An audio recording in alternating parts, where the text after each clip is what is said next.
Изучать историю и культуру народа лучше не по книжкам, а вживую. Именно так поступили герои нашего следующего сюжета. Около 24 российских блогеров прибыли в столицу, чтобы поближе познакомиться с Северной Осетией. Увидели не только красивые пейзажи, но и смогли буквально прикоснуться к традициям и культуре. Речь об осетинских танцах. Лидия Цахилова побывала на репетициях. Раз, два, три.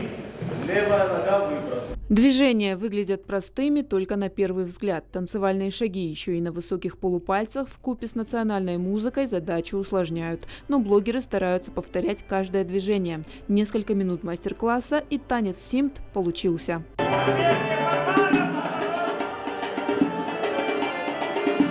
Вот так на практике познакомиться с танцевальным искусством Осетии от солистов всемирно известного ансамбля «Алан». Эмоций не сдерживал никто. Вообще мурашки, настолько прям чувствуется сила вот этого осетинского народа. Мне было очень сложно, потому что вот эти даже 5 минут, я прям вся мокрая, но было очень классно. Я занимался танцами раньше, но современными, плюс уличными танцами, а вот танцы такого рода нет. И, соответственно, для меня сложно было сейчас даже держать равновесие. Плюс это очень хорошо для ног, такая прям прокачка, как в зале. Мне еще попался очень такой хороший партнер. Он меня постоянно направлял, подсказывал, поэтому мне прям безумно понравилось. Хотела бы повторить даже.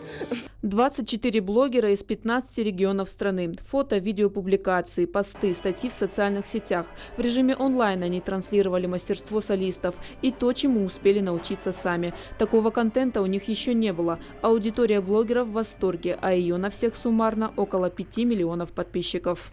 Приехали, чтобы показать республику, показать колорит, показать, чтобы развивался внутренний туризм у нас в России. Поэтому наши подписчики со всей страны увидели, насколько классная республика, и обязательно сюда приедут. Это очень полезно. То есть пообщаться вживую с осетинским моим народом, который любит гостеприимство, откуда это самое исходит, чтобы они тоже это почувствовали. Блогеры пробудут здесь еще 4 дня. В рамках блог-тура «Твоя Осетия» гости уже увидели Даргавский некрополь, Медограбинские водопады, Гиналдонское ущелье. Впереди еще походы и мастер-классы. Конечно же, все в лайв-режиме. Лидия Цахилова, Владимир Кукоев. Новости Осетии.